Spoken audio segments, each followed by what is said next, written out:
I'm Sarah. I'm 34 years old. I'm a MyLab.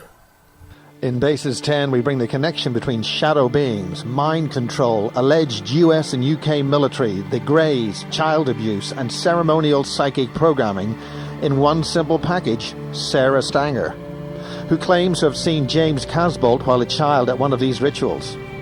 The following material requires parental guidance. It is shocking and simply terrible, if true. And until we have evidence, we must consider this as spoken testimony, and that's all. The blogs of Sarah Stanga. Okay,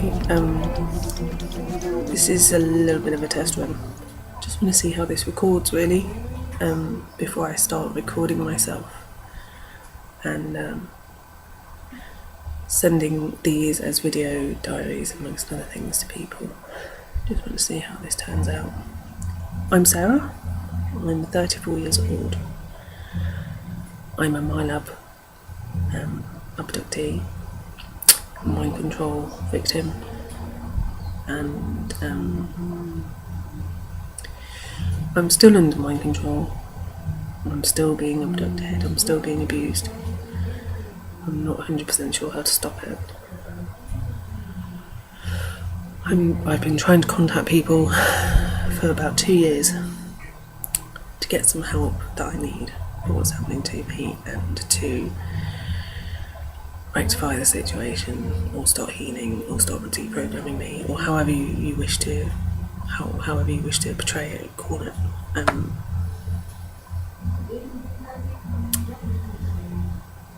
I'm hoping that somebody will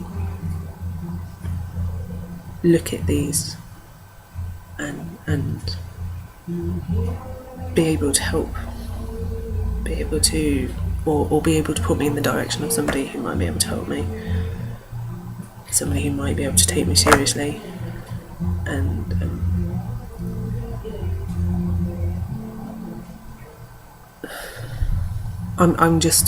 part of me is exhausted. I've been looking for help and looking for people to help me and to take me seriously over my story for 8-9 years, and I've actually been suffering from gang stalking and abductions and very, very strange and intense paranormal activity since childhood, and a lot of the things that have happened to me are very satanic, very, very abusive, and I really just need some help. Welcome to Bases 10, Sarah. What kind of experiences bring us to Bases 10? You're in the Bases series because of people like James Casbolt, those kind of experiences. Mm-hmm. So tell us more. Where do you want me to start? When did you first have your experiences, and What consciously, or when did you first realise things were not quite the same as everybody else? when I was about 19? Which is about 16 years ago now. I was about 19 years old, and all I knew was that my life kept running into quite a lot of bad luck at that time. I wasn't really entirely sure what was happening. I was actually in a women's refuge at the time, and working part-time, and I met a chap who, I just met him through some friends from work, and he ended up being into the Kabbalah and into the occult, and we'd been dating for a while, and I started having some very, very strange experiences when I was around him, basically, which I kept kind of... What do you mean by strange? I always felt like I was being watched, even when there was nobody else around. I always felt like there was... I just always had a sensation of being watched, and people would come round to the flat where my boyfriend lived, and they would find their hair being flicked or their ears being flicked, or they find themselves being pushed off the sofa. By invisible entities? By invisible entities. I remember on one occasion, on his living room door, there was a big long 4-foot mirror that was on the back of the door, and I remember seeing an entity come through the door, which really, really kind of shocked me. What did it look like? It was just like a grey mist. It was a humanoid figure, but it was just like a grey mist. And but that you know when somebody walks past on a camera shot too quickly and they're just a bit blurred, that kind of mist. It was like that, and I remember being really shocked. And it was only about 4 foot tall. I started having some quite strange experiences that at the time didn't really add up. Now, later on, kind of in context of everything else that's happened, it kind of makes sense. But back then it really didn't make sense. That there were a few occasions where I was asked to go to sleep on my own in my boyfriend's flat, in his bedroom on my own, and he would just say, "Oh, I just need to spend time sleeping on my own. I'll sleep on the couch and you go to the bed on your own." And I remember thinking at the time that it was a bit peculiar and a bit of an odd request, and if he wanted some time alone, why didn't he just send me home on my own? And I went to sleep feeling really, really uneasy, and just said a load of prayers and just went to bed and thought nothing of it, and then woke up at some time in the morning. It must have been about 2 o'clock in the morning, feeling beings around the bed, and I wasn't really sure what was going on, and I wasn't really sure if it was in my own head or not, and I thought that I was probably just imagining things. And then I had the most bizarre dream, just really completely bizarre. It was very, very lucid, so it felt very, very real, where I woke up in this room. It was completely pitch black. I was on an altar table, which was also pitch black, and I'm in altar robes. I'm in female robes, a long dress, which on the left hand side is red, and on the right hand side is white. So it's kind of like vertical red and white. And I'm laying down on this table, and there's a man with short blonde hair on one side of me. There's a woman with long blonde hair on the left hand side of me, and there's a priest with a long dark beard and long dark hair, and he's wearing white robes, and he's got some kind of white hat on, and he's standing at the foot of the bed by my feet. And in this dream, I'm pregnant. I have a huge bump, and I'm pinned down to the bed so that I can't move, and I'm screaming. And I'm really, really crying, and I'm giving birth, basically. And I end up giving birth to what looked, to my mind at that time, as 2 demons. And they're about this big, and they're blue. They represent something that looks like a dinosaur. And I'm screaming, and I'm in absolute terror and in absolute shock.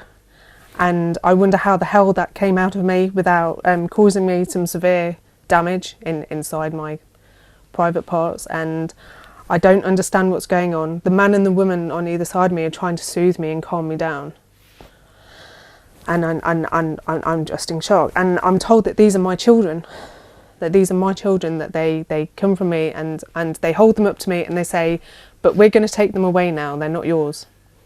We're going to take them away, but these are your children, and you will always be known as their mother, and we want you to know this." And I wake up, and I'm sat up right in bed, and it's pitch black, and I'm kind of thinking, what the hell happened there? What was all that about? And I can still feel entities in the room. There's still beings in the room, and I'm just shaking, and I'm really, really scared. And I run out the bedroom, and I go and grab my boyfriend, and I'm shaking him on the sofa, going, I've just had this really, really weird dream, and I can feel beings in the room, and something really weird's going on. And he's just sat there going, yeah, I know. Somebody came up to me and started doing this in front of my face and slapping me around the face in my sleep, and really kind of being cheeky and kind of, having a bit more than just a bit of a laugh. And I was like, what is going on? I just really, really didn't, I had no conscious memory of anything else happening like that to me in my life. So I had nothing to compare it with. It was just very frightening, very shocking, really. And there were quite a few incidents that occurred like that at his flat, basically. But what about him? Well, What's the history of him? his history. Is this a German guy? No, he's not the German guy. He's a guy from. I think originally he's from Lincolnshire, but he moved to Leicestershire with his parents when he was still a young boy, and I just met him through friends of friends, through work friends, really, at a Christmas party, and he was a musician in a local rock band, and you know, I didn't really know anything about his background. I didn't even know he was into magic until several weeks into dating him. Really, I had no idea he was into the occult. Why didn't you just leave him? What kept you with him? I don't know. He was quite controlling and abusive, so I don't know really what kept me with him at all, to be honest. I think I just, after being in a women's refuge and being homeless in that kind of position, I think I just needed to be loved, to be honest. I was just desperate for somebody to love me and to need to be needed. And I think that's what kept me with him for roughly about a year and a half. But, it's a long time. Yeah, it is a long time. I have been in contact with Draco beings, not by choice, for about 2 years now. But I believe that they have been in and out of my life since childhood, and I have been shown that they have been involved in a lot of the Might Lab and abduction scenarios that I've been in this life. I have actually, over the past year and a half to 2 years, had conversations with them, which I've written down and kept a log of. These beings are unbelievable. Really quite unbelievable. They're very arrogant. They believe that they are God. They believe that they are the embodiment of God, and that they are the embodiment of God's will and God's justice. And therefore they can't do anything wrong, because they are God. I'm not God. You're not God. They're God. That's pretty much it.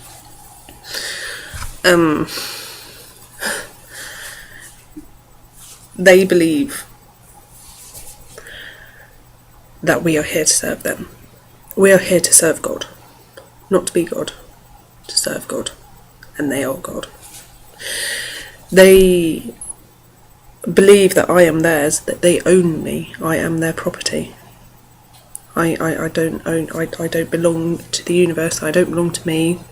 I don't belong to the Creator. I belong to Draco. I am Draco property, apparently.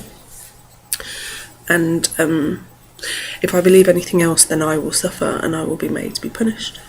Which is really nice of them. It's really great. I have been working with a therapist who has found that I do have Draco entity attachments. And under hypnotic regression with this particular therapist, it was found that some of these entities were deliberately placed into my meridians and chakras by a witch who masked himself as a healer. And basically, instead of healing me, he tried disconnecting my Merkaba, and he also hooked these Draco entities into my meridians and my chakras by placing dark energy thorns in the energy channels of my body, which I have had great trouble removing. I still have these Draco entity attachments though, even though I've been doing the work to remove all this other energy work from my bodies. This particular witch I believe to be...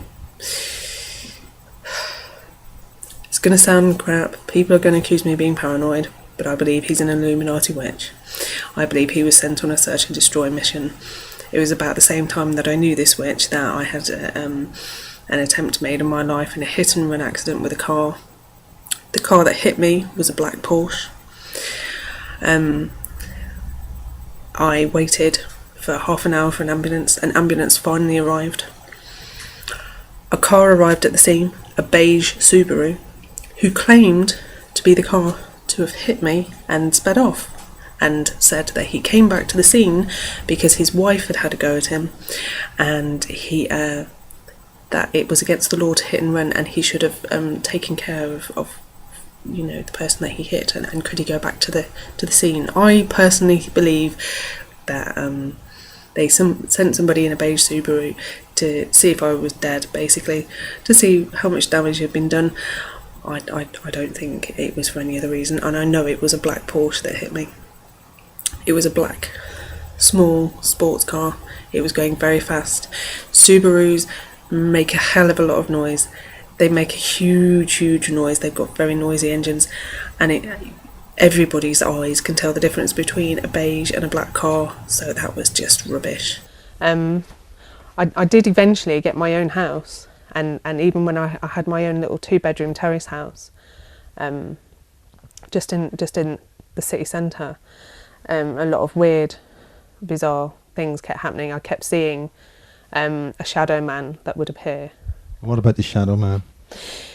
He would always appear stood inside a cupboard that was built into the wall in my bedroom, and he would always have some kind of long coat or cape on, and some kind of hat, and he would always be kind of grimacing or glaring. And so again, he was humanoid, he was humanoid. What details? What do you mean by shadow? He was just dark. He was just very, very dark. He was just very, very dark, and just a shadowy character, a shadowy figure, and that's the only way that I can really describe it. Could you see through him? Yeah, he was see-through. Was this in broad daylight? Yeah, it was in broad daylight. I remember a witch who was a friend of my boyfriend's coming round to my house because I said there's something weird going on, and at that time I felt like I was being taken away somewhere, and I wanted to know what was going on, and I didn't know why I was having those thoughts or feelings. And this witch came round, and she kind of investigated the house and said, "You are being visited by beings," and she said that there is a man that is standing in that cupboard, and I hadn't told her about the man in the cupboard at all. And I'd been having some really quite disturbing dreams. What about the cupboard?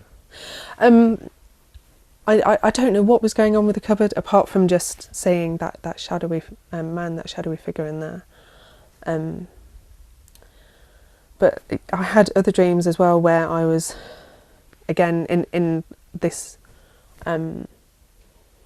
either in the same dark altar room, or I would be in a place that looked like a small community centre theatre, just kind of.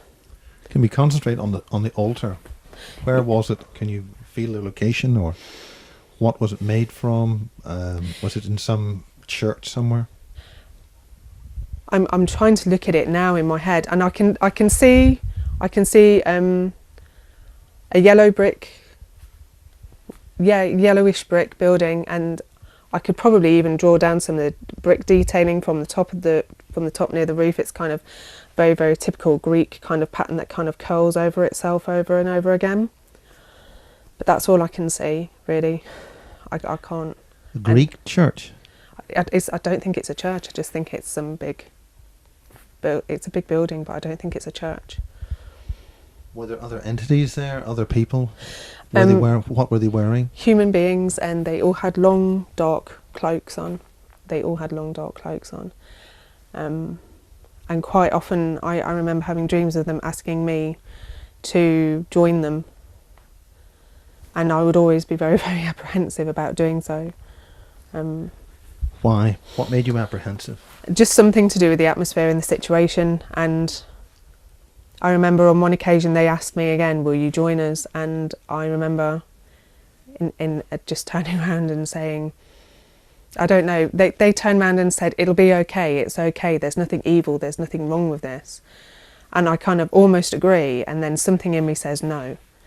And then I end up running out of the side door of the building.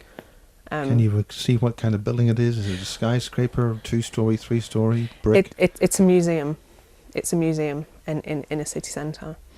And I run out of the fire door of this building, and I run up a pedestrianised area, and I'm barefoot, and I can actually feel the pavement beneath my feet. It's really cold and it's slightly damp because it's been raining at some point. And I just hear someone go, get her, don't let her get away, get her now. And I just absolutely leg it. I'm running as fast as I can up this pedestrianised area, and I think to hide behind some bushes that are round by the outside of a church.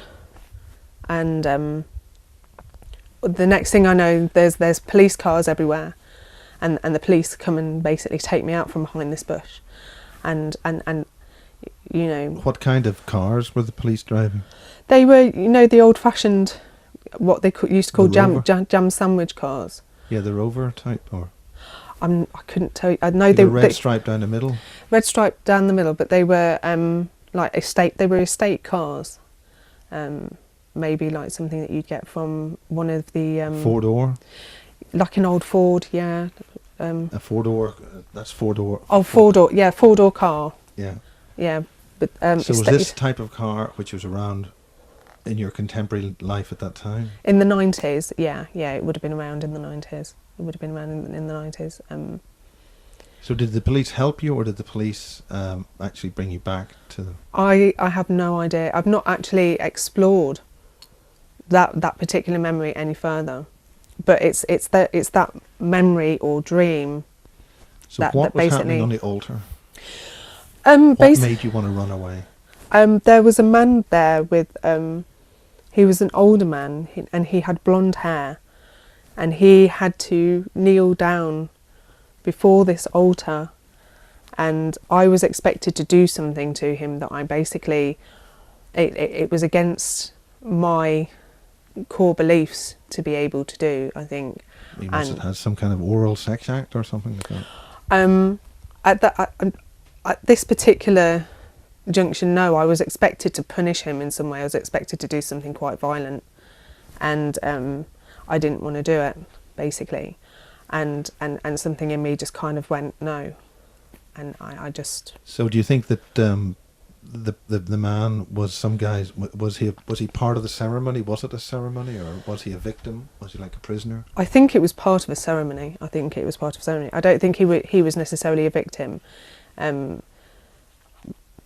Compared to some of the other memories that I've recovered later on over the years, I definitely don't think he was a victim. I think he was part of things. I think it was part of some rite that he had to go through, or some rite that I had to go through. So can this memory, does it bring you forward to another memory that you can describe?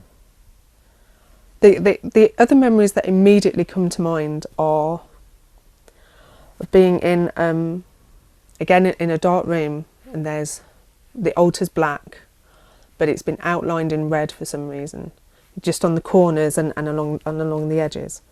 Can you describe the details? Yeah, there's some kind of platform or small stage behind, which has 3 steps, and that's black, and it's kind of semicircular.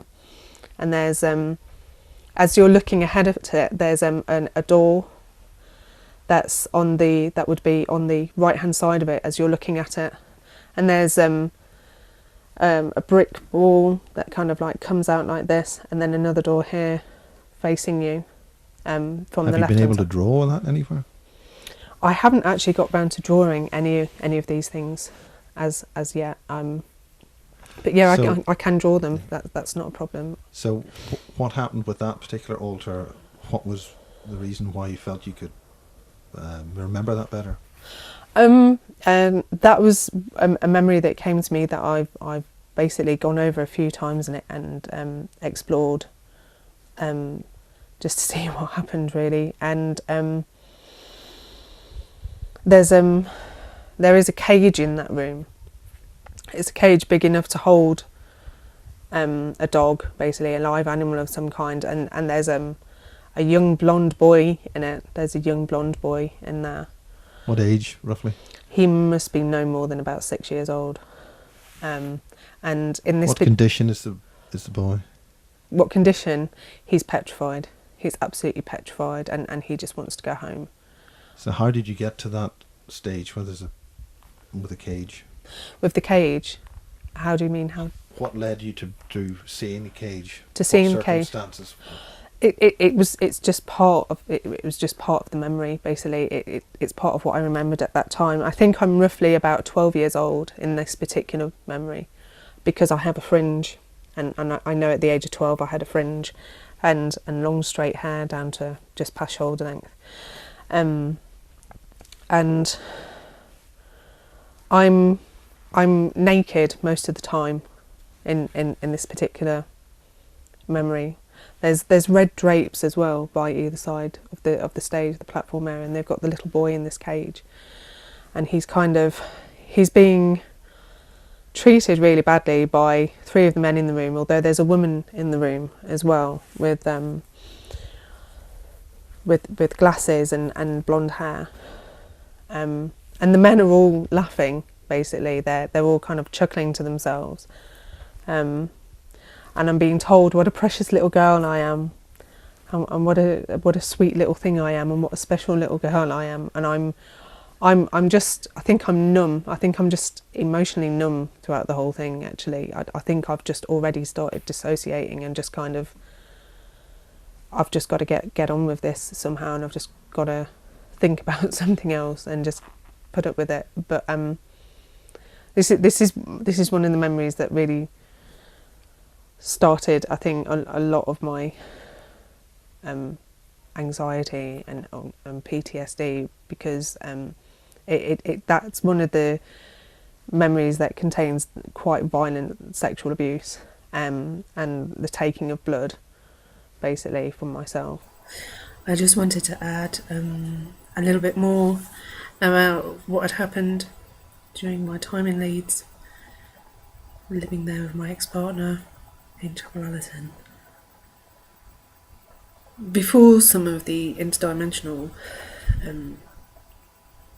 occurrences took place in that house in Chapel Allerton, whilst I was working in paediatric haematology and oncology, I remember my partner's brother's girlfriend inviting me for a drink after work in a Wetherspoons pub in Leeds city centre.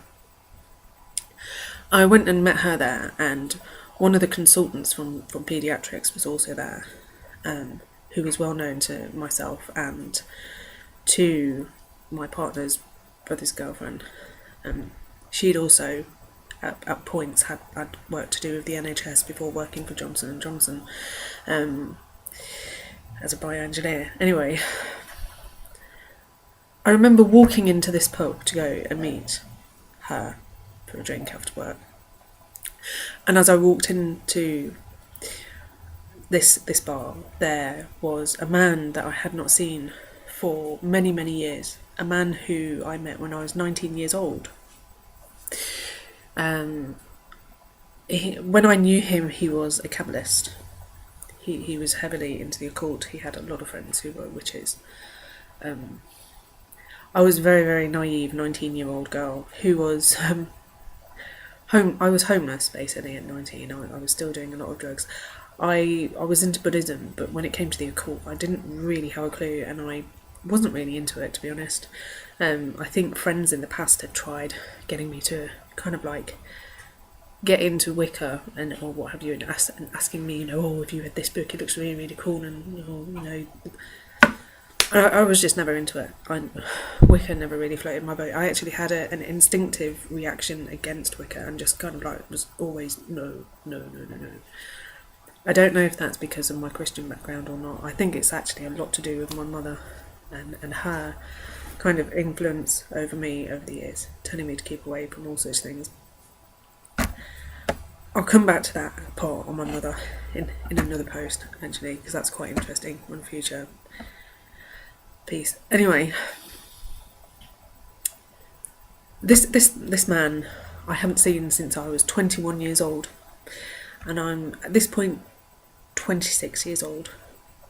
I've been living in Leeds for at least 6 months, and I walk into this pub, and he's standing there near the bar with a man with black rather than dark brown, curly, wavy, long hair and a beard. And the man with the long, dark hair and the beard had a black leather jacket on, that I do remember, and he was standing next door to this ex-boyfriend of mine who used to be a Kabbalist. Anyhow, as I walk in, we clock eyes on each other, and he seems to be just as shocked as I am. Like, he wasn't expecting to see me.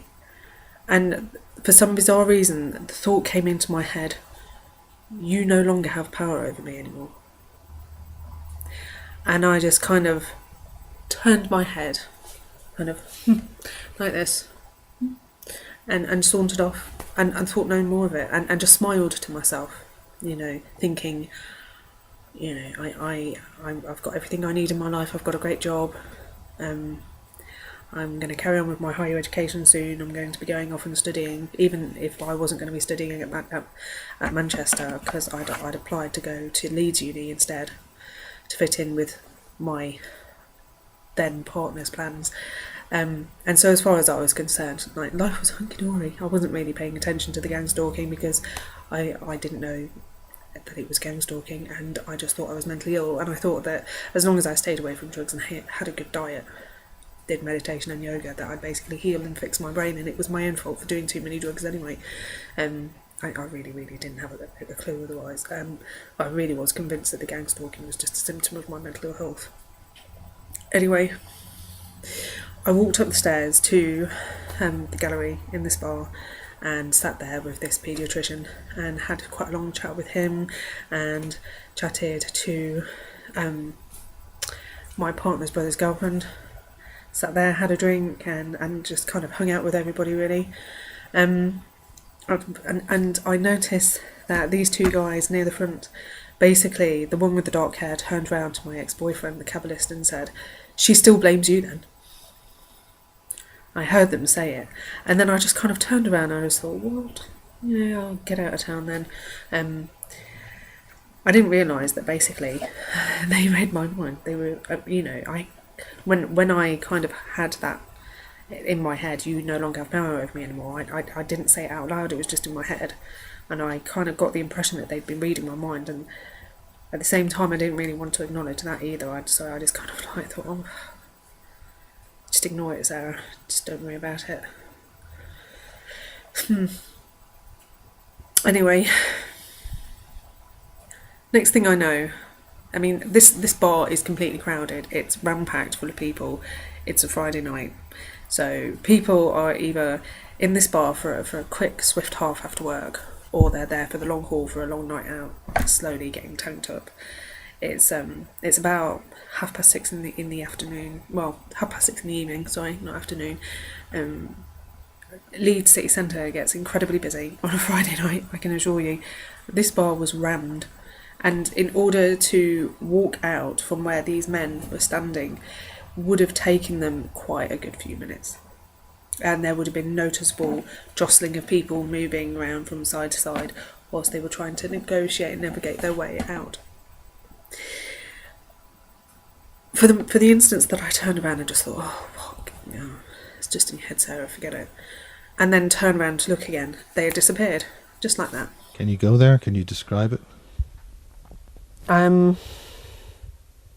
basically tied down to the altar, and these men just take it in turns to do what they want to me, these three men. And the woman's there with a camera, she's videotaping it all. And there's they drain me of blood from my left arm, and the little boy in the cage is actually handed some of this blood, and he does drink it, and he starts acting very, very odd, very, very hyperactive, and he's kind of bouncing around everywhere. And because he's acting so odd and so peculiarly, these men and this woman, they just start laughing about it. They think it's absolutely hilarious. And I'm just exhausted at that point. Can you get any further information, detail on the men? What were they wearing? What did their faces look like? There's one with short blonde hair, spiky hair. He's got glasses. He's got quite a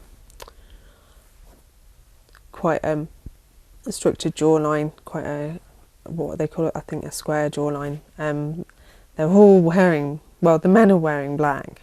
Pretty much. The woman is black robe, black. Just black top, black trousers. There's no robes involved in this particular memory, and the woman from what I remember, is just wearing a white dress. And What kind of dress?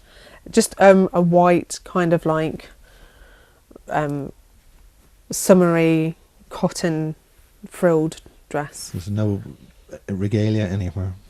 Not in this particular memory, no. Not in that memory. There's not, no. How long did this go on for? That particular incident, it went on for about 40 minutes, from what I can gather. So, can you remember how you got there and how you were returned? Yeah, I was taken by a woman who was called my mother, but she's not my genetic mother. She's a woman with long, dark, curly hair. She takes me in a car to a big manor house in the countryside, basically, and it's a house that I've had quite a few memories of, where I'm normally taken into a big foyer there. There's a very plush red carpet. What kind of car? What kind of car? It's just some kind of either white or light beige car. And they collect you from home? Do you know, I've not gone that far back into the memory, but I do know from what I remembered that she picked me up in this car from somewhere, and basically took me to this manor house in the middle of the countryside. Can you describe anything about the manor house, any of the village or the roads that you went down? For some strange reason, Did you see any signposts? Can you remember anything? the main thing that I remember is that I get the sense it was in North Leicestershire, somewhere around Loughborough. It feels somewhere similar to Bow Manor Hall, basically, which is what's Bow Manor Hall? Bow Manor Hall is actually just a local kind of manor house that's open north of Loughborough. Actually, it's I think it's just north of Loughborough, in Leicestershire, and it's a very, very popular place, and they hold fairs and all sorts there all the time. It's one of these places that's open to the public, and it just feels like it feels somewhere similar to Bow So Manor. it's not that place, but it looks like it. I'm not 100% sure. It's kind of part of me wants to say and scream it is Bow Manor Hall, but at the same time I'm just I suppose on that I really, really need to make sure that it is. But that's what it feels like. It feels like that place. And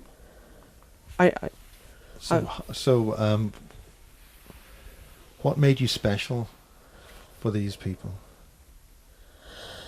What was your function? What was my function? I think there's a few different ways of describing this. I don't believe I'm the only person in my family to kind of suffered basically in this way. So how many are there in your family? Can you just go into your family details? I know that my mum suffered some kind of sexual abuse and trauma when she was a child as well, and I know that my grandmother did as well. And like me, both my mother and my grandmother have had some kind of experiences of being abducted by UFOs, and have also both at times seen, the shadow beings, the shadows just that kind of flicker past. What would you call a shadow being that would flick past? How would you describe that? How do you see them? The memories I have of them as a child are of just seeing this kind of like dark flash going past out the corner of my eye.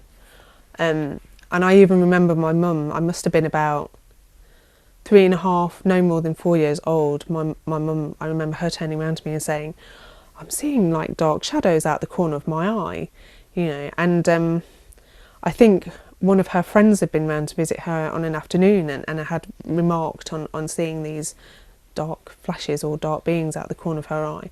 And I was asked, "Have you seen them?" And I kind of looked up and went, "Yeah," but I'd kind of been so used to them and kind of ignored them, and I just didn't realise until that point that there was really anything wrong. And I remember my mum also saying, "Have you been seeing any UFOs?"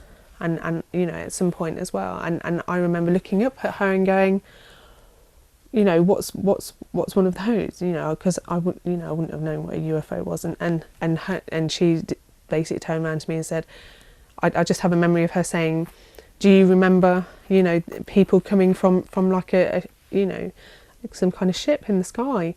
And I just remember turning around to her and saying, no, you know, no, I don't have any memories of that. But your mother had. Well, I remember her saying that she was seeing things in the sky, that she was seeing things in the sky. By this time, as I say, I can't have been any older than about 4 years old, and you know, I have that very, very clear kind of like conscious memory. You know, I've had it. Was there a time when you did start seeing them more? I have had some therapy sessions where I was basically regressed to 3.5 years old, and things that I remember as a child, late at night in bed, turned out to be basically UFO abductions. I remember that I used to go to bed a lot as a child, and I would just wake up in the middle of the night and I would be absolutely petrified, really, really scared, and I wasn't really sure what I was scared of, but I knew that I didn't want them to find me. Now, who's them? I didn't know at the time who they were, but I just put it down to a child having night terrors, really. Did you have to have the light on, or? I always slept with the light off. My mum used to force me to sleep with the light off, really. And why did she force you to sleep? Because you initially wanted to? I think she thought she was doing something healthy as a mother. Actually, at the time, I don't think that there was anything else in that.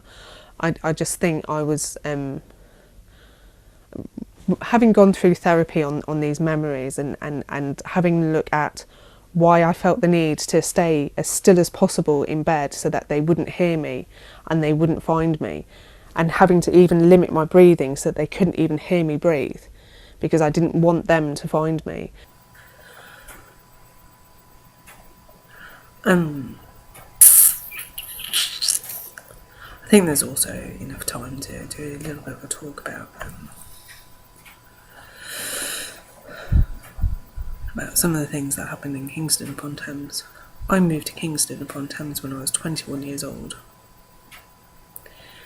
and I moved there because I was in love with my boyfriend, my ex-partner, and we were going to settle down and get a house together there, and he was at university there, and I had finished my post and my training at the Leicester Ward Infirmary in ophthalmology, and thought it would be pretty easy to move down to London, and get a job, whether at Moreland's Eye Hospital or at an optician, or I didn't really think that I would have many problems in finding a job. So I moved down, and we moved into this house in Canbury Gardens in Kingston upon Thames. And this is where even more interesting information about my ex comes in, because we were renting the house off his mother. His mother owned the house that we were in. And I also found out that his family used to own the land that all the houses in Canbury Gardens in Kingston upon Thames were built upon, and that they used to own a lot of the houses that were built, and that they'd sold them off over the years. I only have say-so of my ex on this. I can't say 100% for sure either way. I only know what him and his mother and his father told me. And I don't really see that they have any reason to lie, and they certainly own quite a few properties now, including in Vine in Germany, in Kempton. Kempton's near the Allgäu, in Leinau. They own the house in Kingston, they own another house in Molesworth. I think they own property also up in Yorkshire. So there's no reason for them to lie, because I knew that they were a very wealthy family anyway by this point. I've been seeing my boyfriend for well over a year and a half. We decided we were in love and we were going to move in together. I did find a job, but I didn't end up working in ophthalmology again. I ended up actually working for Waterstones in a bookstore as a trainee book buyer and bookseller. So my job was to basically liaise with publishers, sales reps, and do a lot of quite straightforward market research, basically, for the Kingston upon Thames area, looking at previous trends of what books people like buying and when and where and how, and making sure that we had the Times top test best-selling book list in all the time, and any book reviews or awards, we always had those books in. And I ran the academic section, so I was responsible for making sure that we had all the books that were on the university book lists in the area and on the sixth form college book lists. It was pretty straightforward work, to be honest, and I was given a budget that was based on previous sales per year on the section that I was in, and so it's just general budgeting and what have you. It was a good job, actually. I loved it. I really, really enjoyed that job. It was I worked with some amazing people, and it was a very, very interesting area of work to be in. I really enjoyed it. The gang stalking started in Kingston upon Thames, actually. It started when I was 22. So I'd been in Kingston for, at that point, roughly about 10 months to a year, no longer than that. And the first gang stalker that I had was a chap with short dark hair who was on a black mountain bike, who drove down the street that I lived on, Chestnut Road, in Kingston upon Thames. And I was walking up the road to go to the local corner shop and also the local deli. We used to have a fabulous deli actually around the corner. It sold some really, really lush little bits and pieces. Some of the best ciabatta was bought from that little deli. Anyway, and to get a newspaper and all the other bits and bobs that I wanted. Probably some cigarettes, because I was a heavy smoker back then as well, and quite a bit of a wine freak. Anyway, on the way up to the shop, this chap cycles by me on his mountain bike, and he really glares at me, giving me the evil eye, and he was like, "Suck my dick, you fucking little bitch." Now,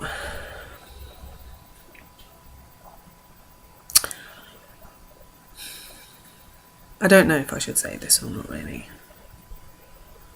but the chap who was on that bike looks suspiciously like a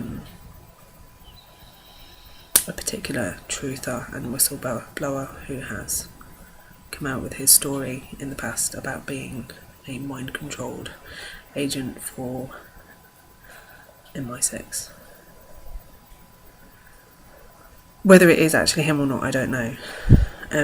But every time I've seen interviews with this particular person that are posted on YouTube, and I've seen photos of him, my jaw just drops open and says, "Holy shit, you're the bastard on the fucking mountain bike from London who used to give me shit." And not always in a mountain bike, sometimes. I mean, I saw him cycling around Kingston on more than one occasion, and I remember there was one incident where he deliberately blocked me being able to walk down a pathway to the riverside in Kingston, down to the River Thames. And there were other incidents as well where he was driving around in a car with friends. Anyway, those in the know will know who I'm on about. Anyway. It has transpired that from these memories that that there's a memory basically of an owl being at the bedroom window, and I do remember my mum also saying to me at about the same age that she was, she remembers waking up and seeing an owl at bizarre times of the night at the bedroom window, just staring at her. Can you? What type of owl are you talking about? The big eyes? Or? I think it's just a standard barn owl, just a barn owl, just a normal barn owl. That's what I have in my head. It's just a barn owl. And my mum had a real thing about owls as well at the time. She went absolutely owl crazy for quite a few years, actually, buying loads of ornaments and trinkets of them. But yeah, I just have a memory of this owl at the bedroom window on one occasion, and of it just staring at me. How big was the owl? How tall was it? It was about that big, roughly, just about that big. I don't think it was any bigger than that. It's a very big owl. Yeah. Now, are you talking about the whole head of the owl or the whole body? And The whole body, including the head. Whole body, including the head. And it's just there on outside my window. It's, you know, I'm kind of like here, the window's there, and then there's the owl on the other side. And my bed used to be laid against the window as well as a child. It was laid right up against it. So basically this was only a few inches away, really? Yeah, it was literally inches away from me. So, And was it staring at you? yeah, it was staring at me. It was staring at me. Again, having gone through therapy, that memory kind of unfolded further, and it appears I was taken out of my bedroom, through the bedroom garden, by. What do you mean through the bedroom garden? Through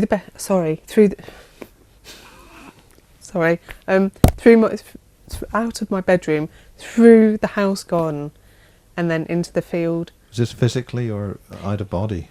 This was physically. And what do you mean by taken? There are little men that are about that tall, and they're grey, and they're basically holding my hand, and they're taking me towards this great big yellow glowing ship. So how many greys were there? What age were you? There's about 6 of them. I'm about 3.5, 3 3/4. This is a memory that I went through with them. And what happened? I get taken on board this ship by these beings. And what did the ship look like? It's just a great big glowing yellow ball with some kind of typical kind of like what I now think as a typical UFO shape. It's got maybe a bit of a disc around it, but otherwise it's just a great big yellow glowing ball, and it's just there in the field behind the house, and I'm taken inside, and these beings sit inside with me. What sort of size is it inside? It's maybe about the size of this room. Shape? What's it? Tables, chairs? I don't remember Things any. to sit on? There were things to sit on. Yeah, there were things to sit on. And were they just formations in the? They were just formations that were there. That were just. Was there anybody else there? No. It's just these beings. Just these beings. Okay, 6 took you to there. How many were in? How many were in? How many were inside? That's all of them. That's all of them. Were they all the same size? Yes, they were all the same size. Were they wearing anything? No. Can you describe, what their eyes were like, what their heads were like, what their hands were like? The hands only have four fingers. They're kind of grey. they look like standard greys, I think.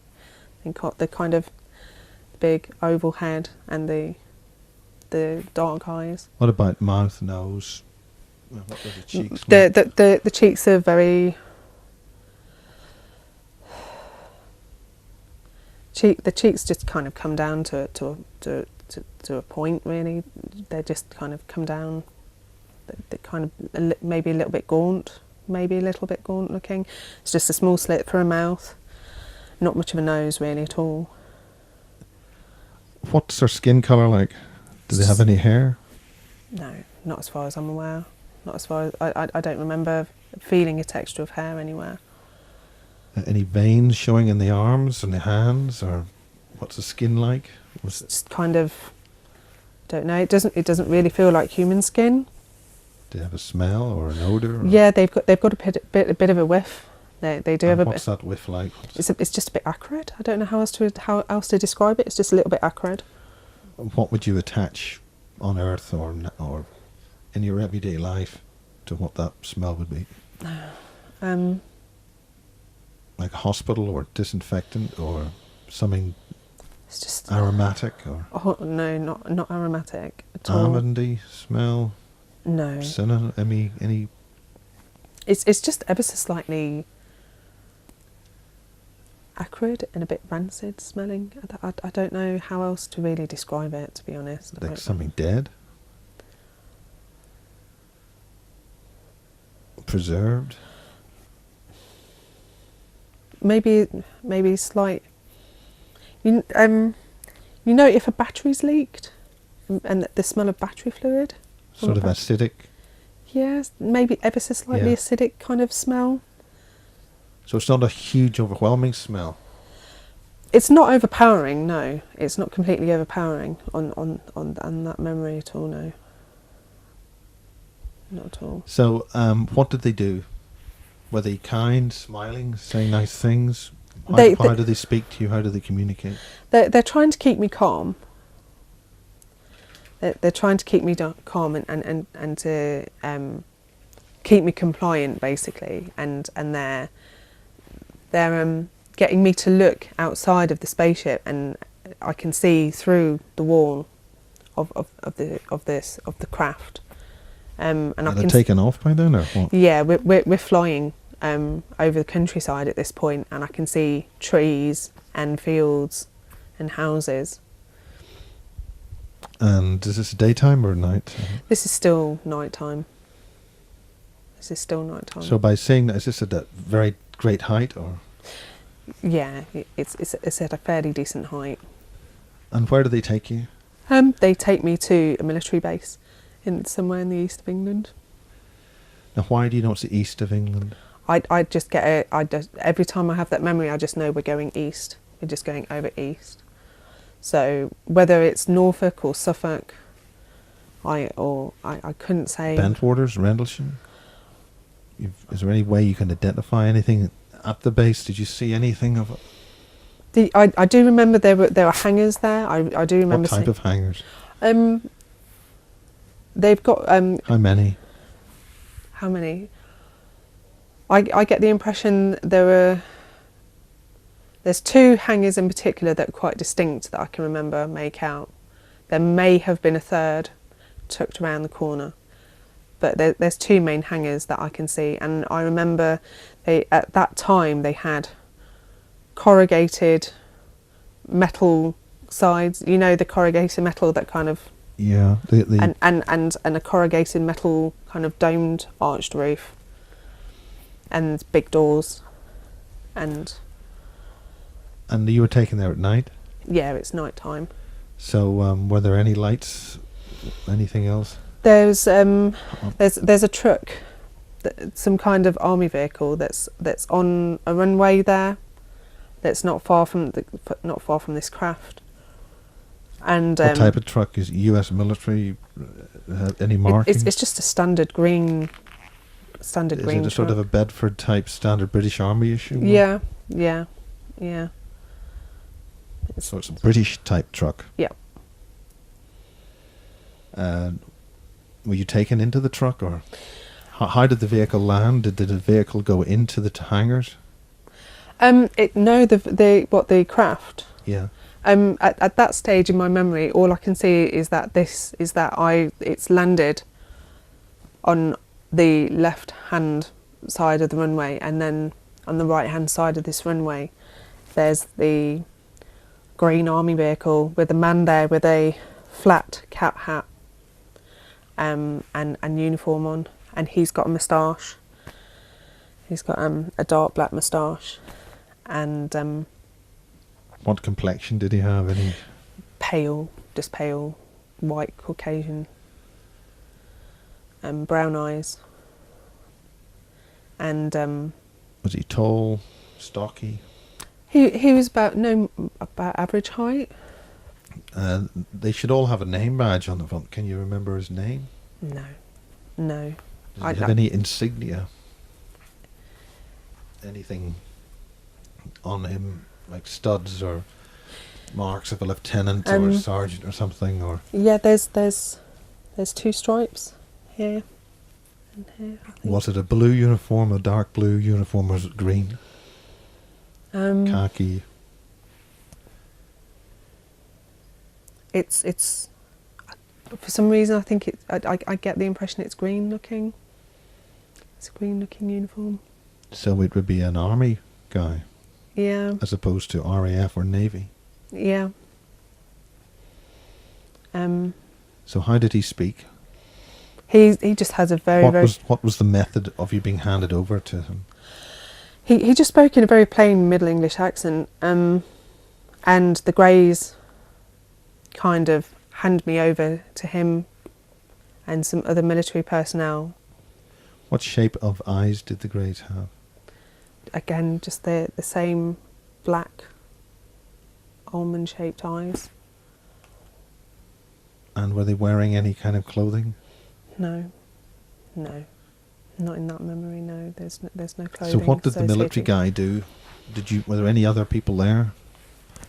And what age are you at this time again? And in this particular memory that I went through with a therapist, I'm 3.5 years old. Exactly 3.5 years old. And as I'm handed over to these military men, they handle me a bit roughly, and I stumble and I fall. And as I fall, I hit my head on the side of the truck. And one of the alien beings turns around and says, "Be careful with her, be careful with her. You don't want to damage her. You know, you don't want her to damage her brain." And they really scold these military men, these military personnel. And they're basically told to look after me better. So do you think there was some more? They had more authority over the soldiers. How many soldiers were there by this time? There can't have been any more than 4 or 5 soldiers there at the time. The main one that I remember is the guy with the moustache. The others are kind of vague, really, but the guy with the moustache and the flat cap, he's the one that I remember. Okay, so where do they take you? They take me underground. They take me underground. How do you know it's underground? You go down a tunnel? There's some kind of steps that we go down. There's a... How far down? I don't know how far down. I couldn't tell you in metres or anything how far down it is. Was it a long way down, or just a short few steps? It was quite a way down. It wasn't just a short few steps. It was quite a way down. Who did you meet when you were there?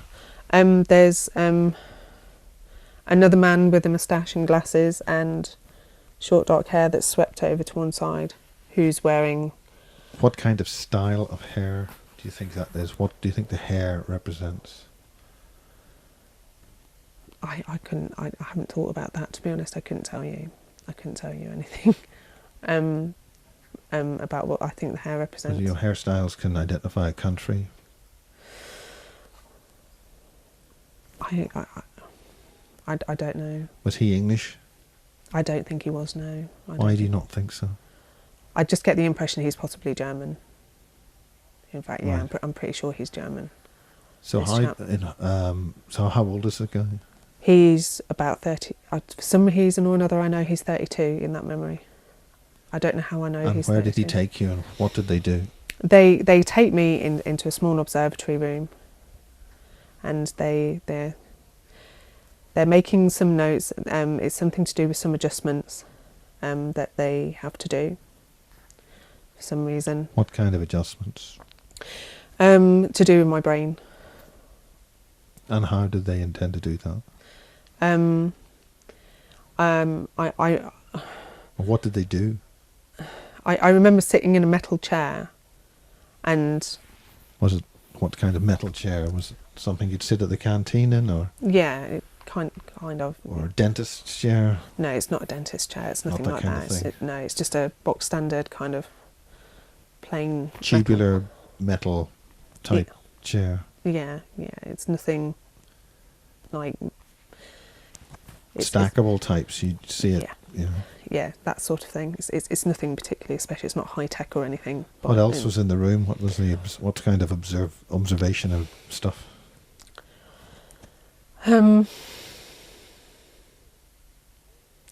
There's some kind of table that's in the room.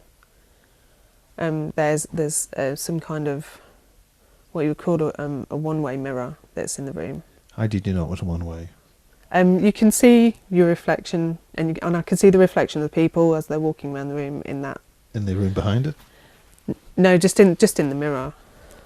But I mean, as an adult, you've seen these things on TV and what have you, and so you I recognise it in the memory from that. I don't know if I knew it was that as a child, but as an adult going over the memory, that's what I would say.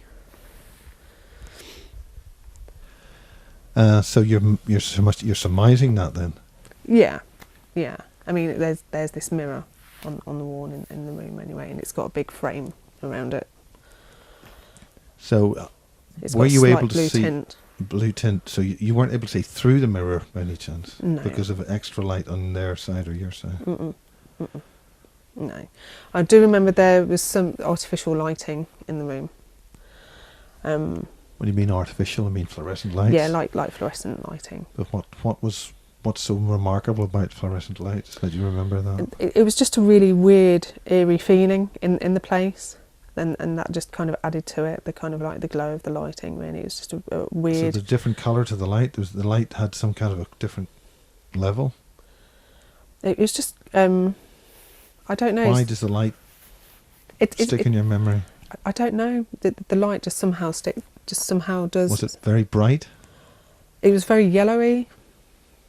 I just remember it feels yellow. The light, the quality of the light in the room feels slightly yellow. Hungary.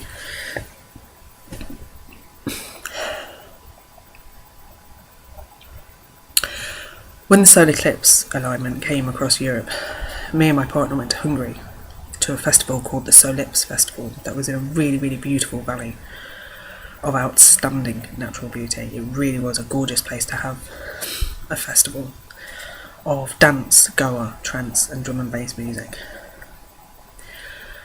The festival was for 3 days. It attracted all your local hippie, drugged out stoners from across Europe. So it was, it was a little bit more special in that way than going to Glastonbury or Reading, because there were just so many different people there, and they were all there for the eclipse. And we got a much better view in Hungary than the people down in the south of England did. There were no clouds covering it. We actually got some really good photographs of the eclipse. It was really beautiful. It was a lovely experience. And whilst at the Solips Festival, my partner had the good foresight to go on the internet and order from Amsterdam some Mexican magic mushrooms that were being sold as a sleeping aid in a little kind of like cushion thing that you're supposed to put under your pillow, and then whilst you went to sleep you would have ever such wonderful dreams. I wonder why. Anyway, we knew what these mushrooms were, and they were pre-dried. And we of course bought them as a sleeping aid. And we managed to get through the border without being caught with any weed. I mean, how the hell we got through the border into Hungary without them finding anything, I have no idea. Anyway, we had ways and means, which I'm not going to discuss here. So we got through with copious quantities of LSD, these mushrooms, and a shitload of weed from Germany over into Hungary. And we decided to make tea, as you do, out of these mushrooms on the night before the eclipse, on the eve of the eclipse. And we sat there with a campfire and a great big pot over the top, and we made this tea. We boiled it all up. It was like a soup. It was really, really disgusting. It was foul. It was bitter. It was shit. actually. As is always with mushroom tea or stew, it gave my stomach quite a bit of a churn until all the nice bits started kicking in. I remember basically just boundaries between things blurred. I remember being by the campfire and everybody was putting their feet up to the campfire, and I remember not being able to distinguish where people's feet ended and the fire began. And I've had some really, really trippy experiences on mushrooms and LSD over the years, but these mushrooms were pretty intense, actually. And I remember the energies and everything that I was sensing and feeling was just so intense at one point that I really had to go and lie down in the tent. And so I went and I lied down in the tent, and I think I built a spliff, which made it worse. It just made the effects of the mushrooms even more intense, actually. I remember lying on my back in the tent, just kind of like, oh, God, what the fuck am I doing? Right, I've got to pull myself together, I've got to pull myself together, I've got to pull myself together. Come on, Stanga, you can do it, you can do it, you can do it. And every time I closed my eyes, I would just see a great big swirling vortex of multicoloured energies. That's the only way I can describe it. There was just a massive vortex of whirling energies. Now, I assume that must be my aura or whatever the fuck was going on around me, but basically it was just a massive vortex of multicoloured energies swirling around me every time I closed my eyes. And I could feel myself whenever I laid down on my back and closed my eyes. I knew I was leaving my body and going somewhere. And then I'd get scared and open my eyes and be like, no, I don't want to go there, I don't want to go there. I could literally feel myself being pulled somewhere and I didn't want to go. And so I just open my eyes and kind of bring myself back into my body and make a cup of tea and have a cigarette. And I can't remember what else happened, actually, that evening. I actually can't remember a fucking thing. I do know that I met alien beings. And I do know that there was a UFO that went over the camp. I know that there was thunder and lightning that night, but it wasn't normal thunder and lightning. It was something to do with the energies of the eclipse and the energies of this UFO that went over the camp. The only other thing that I know is that the alien beings from this UFO told me in no uncertain terms not to take Mexican magic mushrooms again unless I gave them the proper respect that they deserved. They actually gave me a ticking off and said that these are considered a very, very powerful medicine tool, and that I hadn't respected these mushrooms, and that if I were to take them again, I should take them with the proper respect they deserve, or not at all. And they said, you know, you're lucky because you've disrespected these mushrooms and you've disrespected the medicine of the thing. I really was given quite a lecture, quite a telling off by these aliens, I can tell you that. That's all I remember. I remember that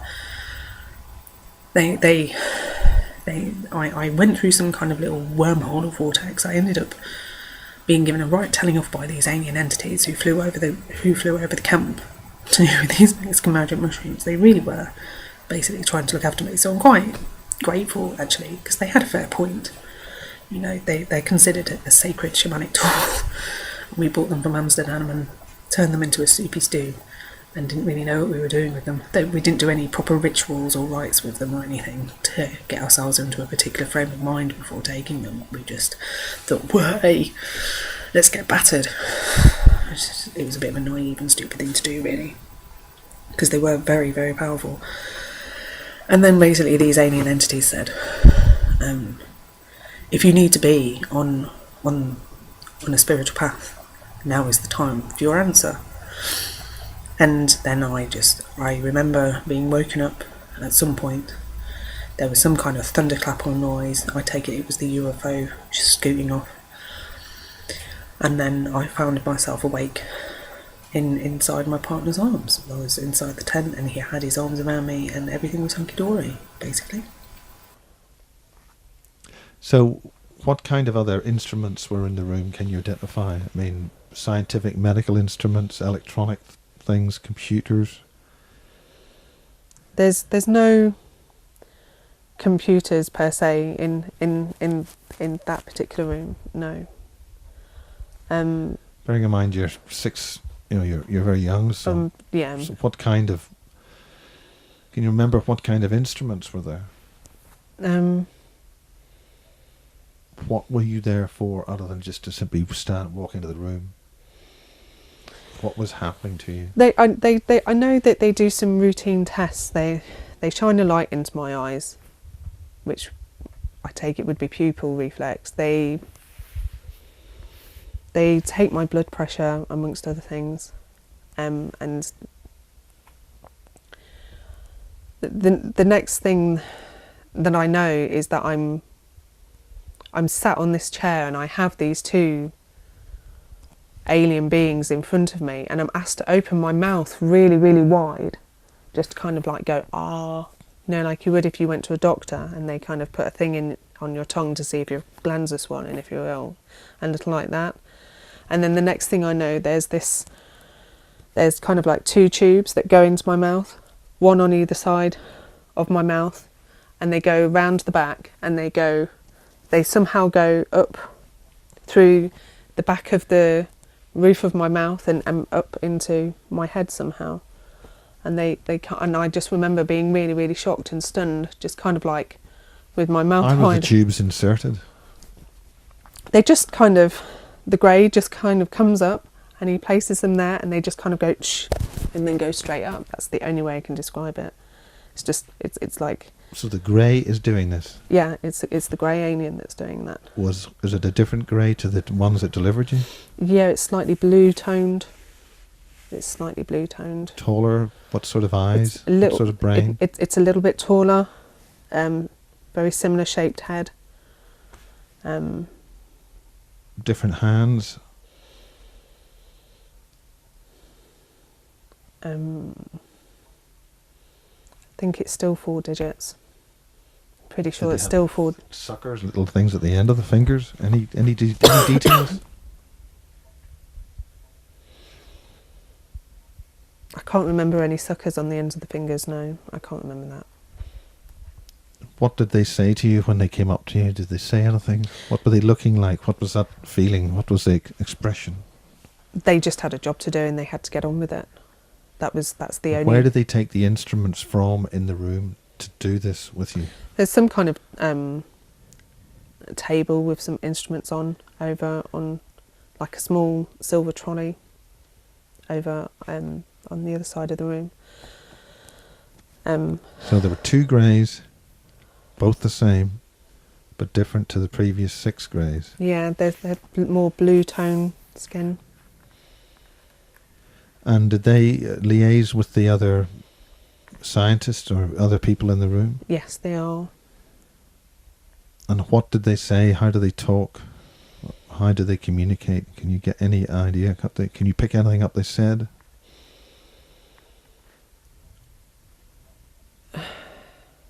Basically, they just want to get on with doing the job that they want to do. There's a general in the room. Now what's the general doing? What sort of glasses? What's he like? He's got very kind of thin framed gold glasses on. He's quite he's quite he's quite a large gentleman. You mean he's fat? He's got a good middle-aged spread, yeah. Is he tall? He's quite tall, yeah. Is he anything like the gentleman that you mentioned on the phone? Yes. He's the same guy? Yeah, he's the same guy. And he is American. He is American. And he has a different coloured uniform on as well. He's got grey trousers, he's got white shirt. He has 2 gold stars and some kind of white stripe going across here. And again, he's got the flat cap on. And he always has these very distinct gold rimmed glasses. And does he have a name, a commander, general? The only name I can remember is Schwartz. And whose name is that on? That's his badge name. That's his badge name. Now that was the time that was a memory that you described on the phone. Could you go over that now with the children? When you woke up after Duncan and Finian's partner said something on the internet. Yeah. I watched the recent interviews with Duncan We're talking O'Finian December and 2011 here. Okay. Yeah. I watched the recent interviews with Duncan O'Finian and his partner. And What's her name? her name's Miriam, isn't it? I don't know. For the sake of this recording. For the sake of this recording, if I got that wrong, I really do apologise, but I remember her name was Miriam. But it triggered a lot of memories, basically, in me, just listening to her talk of this same general being in a large room with parquet flooring, and the walls are painted a slightly kind of mustardy yellow. They're a bit it's a bit of a mucky mustardy yellow colour, and there's two large windows in front of you as you walk through, and they're kind of the old-fashioned metal frame that you got, but it's painted white. Do the windows have a full pane of glass, or are they separated into squares? It's separate. There's two. A little bit like the squares in this room, for instance. Not quite like those squares. There's two big main rectangle plates, and then there's three smaller plates at the top, and the centre one's open. And that's what. What's it? Is this daylight coming through? Yeah, it's daylight. And how did you get there? How did you join the other children? What's going on? That part of the memory I haven't recovered yet. I haven't gone through that part of the memory. So I'm not exactly sure how I got there at all. But there's lots of other children in the room, and they're all playing, basically. They're all And who else is in the room? You mentioned shadow people? Yeah, but before the shadow people turn up, there's just people there with clipboards making notes about the children, all at play. And then the general walks in, and one of the men with a clipboard walks over to him and comments about the progress of some of the children, and the general looks quite pleased. And then I have memories of shadow beings coming into the room, and they come into the room a little bit like smoke. They move like smoke would move. And one of them even goes into like a small whirlwind in the middle of the room before forming into humanoid kind of form. So they're using the human form purely as a convenience? Possibly. And what happens when they stare at you? You mentioned their eyes. Yeah, their eyes can go from kind of like a really kind of luminous white to a blue, and when they're really angry, their eyes go red, and they've got a bit of a gravelly voice. It's not. Is it like an electronic machine voice, or no? It's just got a gravelly. Like a guy that smoked and a lot of whiskey for 1,000 years. Maybe a little bit like that, yeah. A bit gravelly like that. Yeah, maybe a and little. What bit. would they say what's the tone? How would they? They are there to instruct the children and to teach them various methods of ability. To get the what kind of ability? You mentioned some kind of dancing ceremony with intention. The dancing ceremony is slightly separate to that.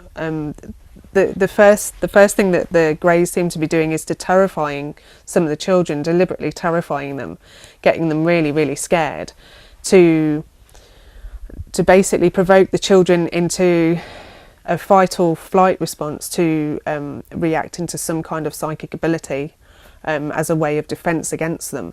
And as soon as the children display some kind of psychic defence, then basically the shadow beings go, well done, and then they leave the child alone. But that's basically what, at that particular point, what their job was. They're just kind of trying to instruct the children. I do have vague memories of myself and some of the other children being able to levitate, being able to float around the room. Now, I can't hand on heart say 100% that it is purely levitation. I need to go back through these memories. But I do know that we were floating and we were going around the room, and the shadow beings were really kind of quite impressed with that. How many of them were there? The shadow beings. There's 5 of these shadow beings. Are they all of the same height, status? Did they have anything to distinguish between themselves? No, not at all. Not at all. One of them was definitely more in charge than the others. I would say. One of them definitely had a tone of authority more than the How others. many but humans were there? There's about 8 human beings in the room. And were they all male? No, Civilian? Some of them are female. They're not all military. Well, they don't all appear to be military. Some of them appear to be what military people would call more civvy street. They're just Were they dressed medical in. staff, do you think? Were they medical staff or They could well have been, yeah. They could well have been, but they're just holding dressed in clipboards? holding clipboards, and they're just wearing very Pens. smart clothes, like office wear, like a suit. Or How many children were there? Were they all male or female?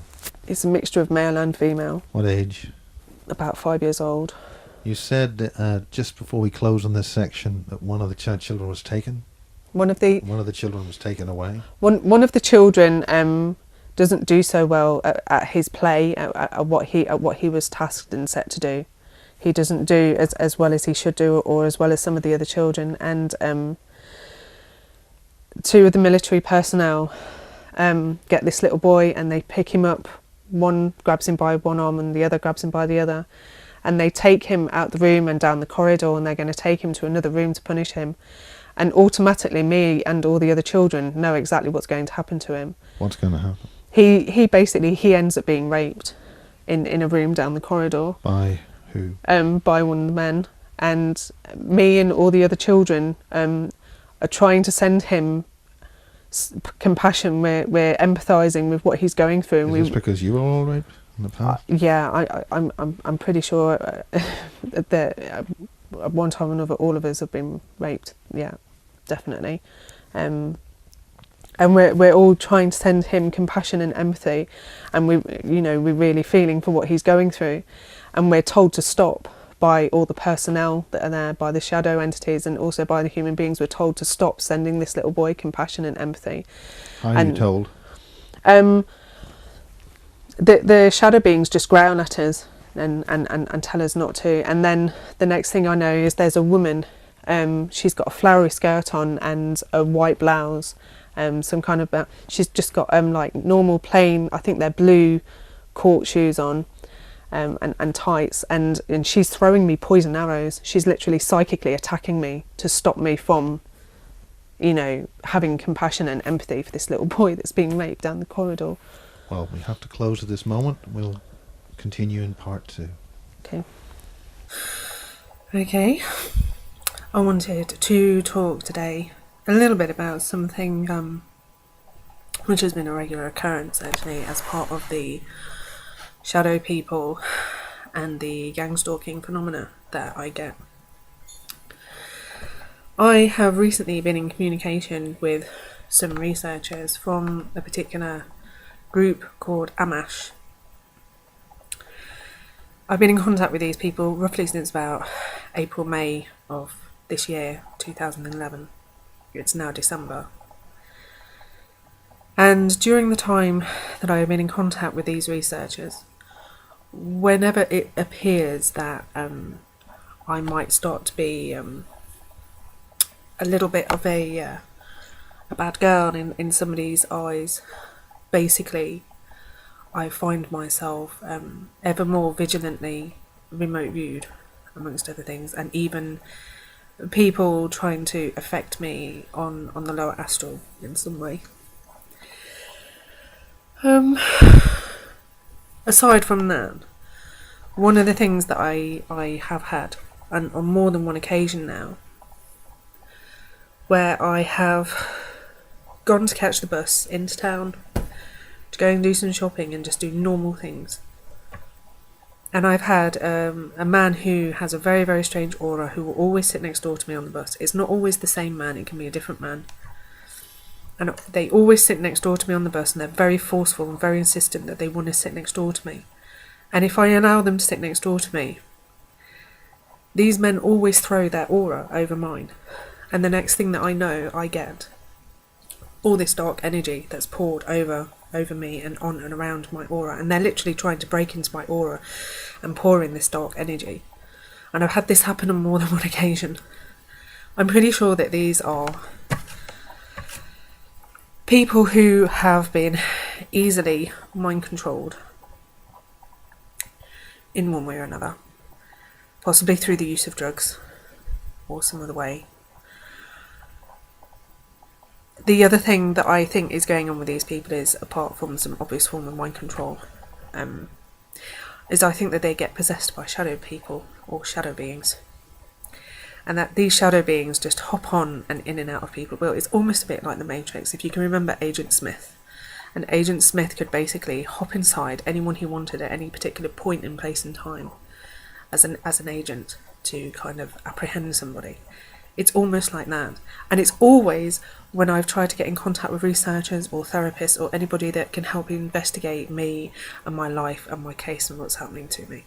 It's always when that's happening. Or at the moment I'm in talks with a researcher about potentially doing an interview and basically telling everything about my life and what's happened to me.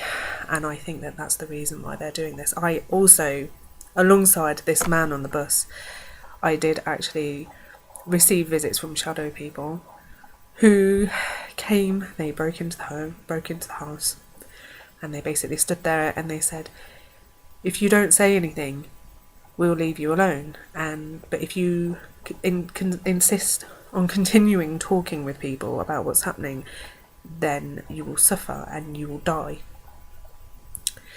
This isn't the first time that I've had threats from shadow people. I've been receiving threats from them since childhood. These beings are... They can move around like smoke, like air. They generally tend to have white to blue eyes, although if they're really angry, their eyes will turn red. They move around like smoke, but it's not. It's something else, I don't know, but they always stand in human form. It's a humanoid form, but they move around like smoke. They can growl, and if they growl, they do bear some kind of like sharp, pointed teeth. They have a slightly growly voice. It's not really human sounding, it's ever so slightly gravelly. My reaction to them was, how can I not speak about something which I've already spoken about, which is true. And they saw my logic in that, and they saw that they'd been caught on that, but basically they then basically turned around and said, well, what about talking in the future? There's no way that I'm going to stop telling people. There's no way that I'm not going to give an interview. There's no way that that's not going to happen. This has to happen one way or another. I've got nothing to lose. They've wrecked my life. They've stopped me from fulfilling my career and from finishing my higher education. They've even stopped me from doing voluntary work in my local community. They've stopped me from having real relationships with my friends and family, because my friends and family are now involved in the gang stalking.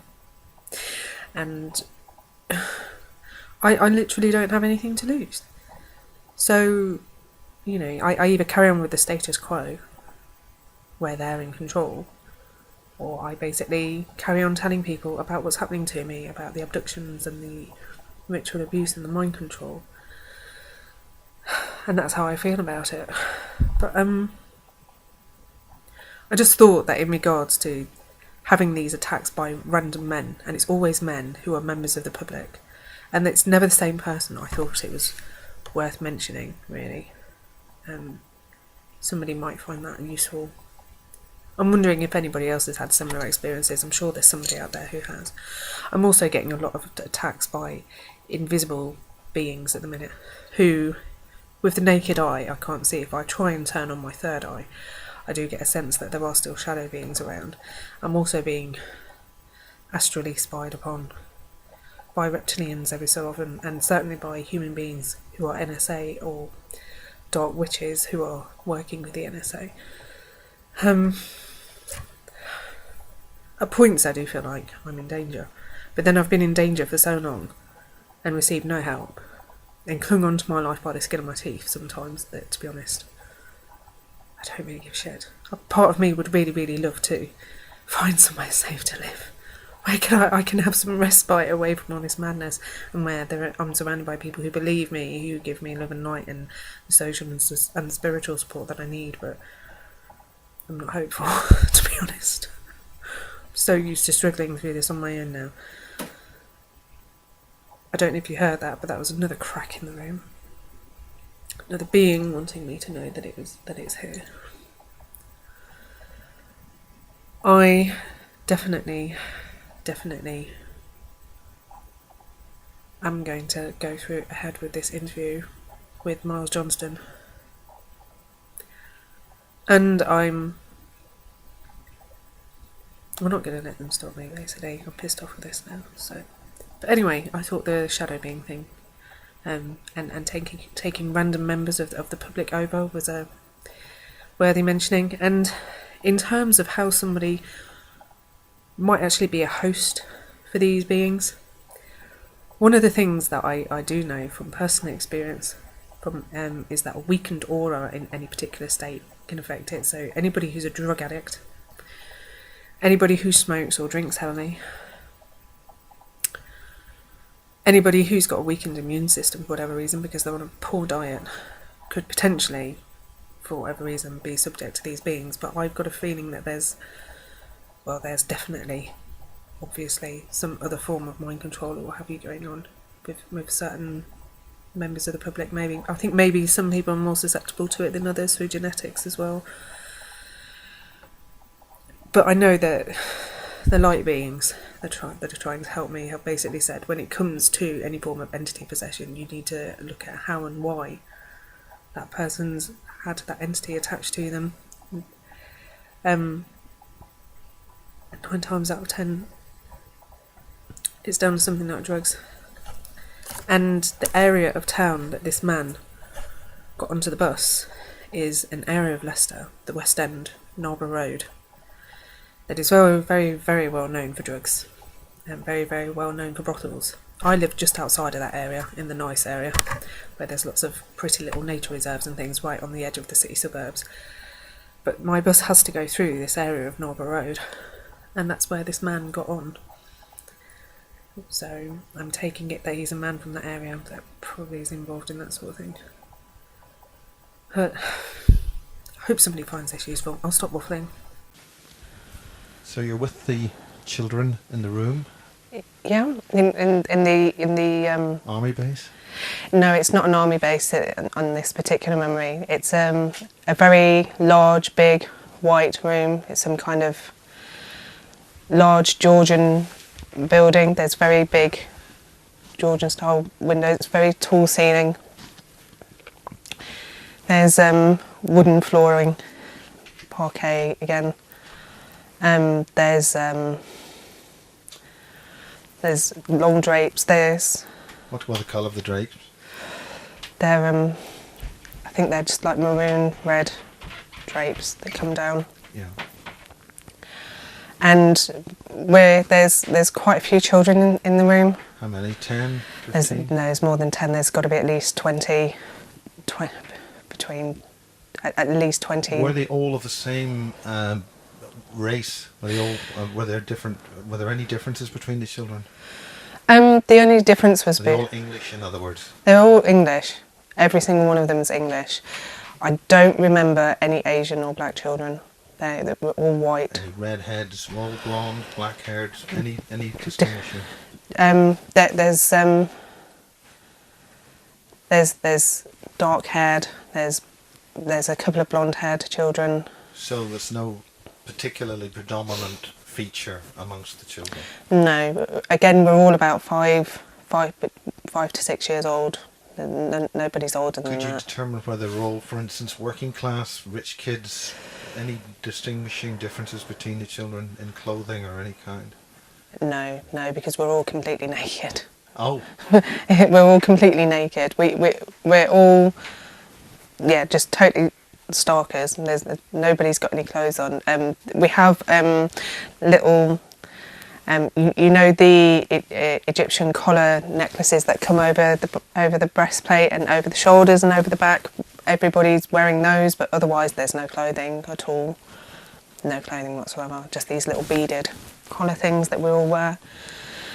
And we're all being asked to learn some kind of sequence in a form of a dance, where we're taught it in the style of a dance. And there's so many steps that we have to take, like 1, 2, 3, 4, and then raise a hand, and then turn another way, and then 1, 2, 3, 4, and then hands here, and then walk again in another direction, 1, 2, 3, 4, and a different hand gesture. And there's songs that we're having to sing, where there's like rhymes that we're having to sing. Can you remember the rhymes? Anything particularly? No. I don't think that we always sung in English. That's as far as I can get. I don't know what it was what we were being asked to sing. I don't know what language it is. But Can you remember any of those words now?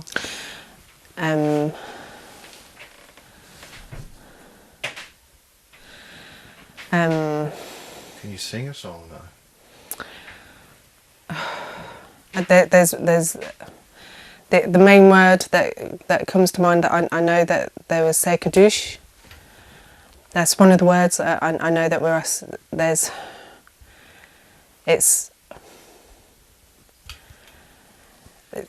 basically just a lot of something like that. Kadosh. Yes, it's something like that. It's something like that, and we're being asked to. I remember one of the sequences that we're in is we end up. There's a mixture of boys and girls on both sides, but it basically it's in that kind of shape. It's like a square that has a gap at the top and a gap at the bottom, and we're asked to stand in that formation, and we're asked to basically do all these different rhymes and formations in the room until we end up in that particular shape. That's the main shape that comes to mind. But we were asked to learn to sing through the stomach. That's the only way I can describe feeling it. You use the learn to sing through the stomach, but it's a way of holding energy there as well at the same time. Diaphragm. Yeah. Gives you more power to. Yeah. To orate. Yeah. As opposed to the back of the throat. You get a sore throat. Yeah, that would make sense. The throat gives the tone, the stomach gives the power through the breath. So that's a sort of a standard singing technique. Yeah. So that you were being trained as a powerful singer. I think we were being trained to just kind of focus energy and intent as well through the stomach. Yeah, whilst the intention. The intention thing. What kind of intent were you being asked to use? We were. It's like an emotional intent that we were asked to focus and concentrate on. The first thing that comes to mind is the woman with the glasses and the long blonde hair is there, and she's stamping her foot going in, and now you want to sing it as though you really mean it and go like. Really mean what? It's just the emotional energy. What kind of emotion? Just kind of like fierce, kind of like forceful, kind of like really stamping your authority into the emotion of what you're singing basically and what you're doing. And we're asked to perform various different dance sequences like that. Can you describe any of the dance sequences, what kind of shapes they would perform? Yeah, sometimes go around in a circle. Sometimes there's circles, sometimes there's raising of hands, and everybody's raising their hands and pointing them like this towards the centre of the circle whilst they're singing and they're chanting. And basically I can remember it being like an energy, a power, a force that's being raised just by children from doing these particular pieces of work. And when we do well, we're congratulated and we're all kind of, told that we've done well. How are you congratulated? They let us go home without any trouble. If anybody messes up, they're kind of dragged away with a bit more than a clipped ear. There's a man there who occasionally takes a sexual interest in one or more of the children, and which included me. And he would do things like he would be naked and he would take you to one side because you were special, and he really needed to speak to you. And he would be completely naked and he would have an erection. And when you're that age, to see a man like that is quite disturbing. It's What sort quite of age you were no more than 5 or 6 years old. I'm not. What was a man's age? He must have been in his 40s. He must have been in his 40s. And he's basically trying to groom some of the children there, basically, for whatever purpose. I did have some other memories that of him basically wanting me to learn how to touch him in a special way. And yeah, he was quite abusive and quite aggressive, but he was the one, he would kind of oversee proceedings, what was going on, and maybe give some of the other adults instructions as to ways to kind of teach us to do things better, try to get them to do it like this, try to get them to hold their intent like this, ask them to hold and the way that they sing a particular word in the song or the sequence like this, and he's giving instructions to some of the other adults there as to how to get us to improve our performance as well.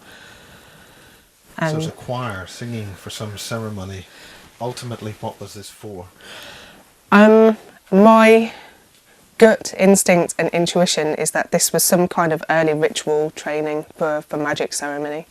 That's my gut intuition. The magic ceremony. Well, magic ceremony or ceremonies, and that there were various different basic routines that we had to learn and to remember. And I just remember, I have flashes of things like the pentagram, a square, a circle, and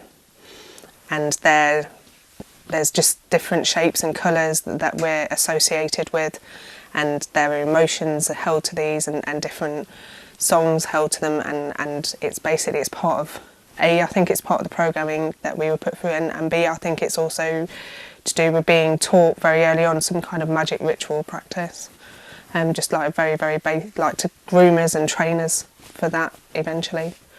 That's what I think was going on. That's how it feels, the memory.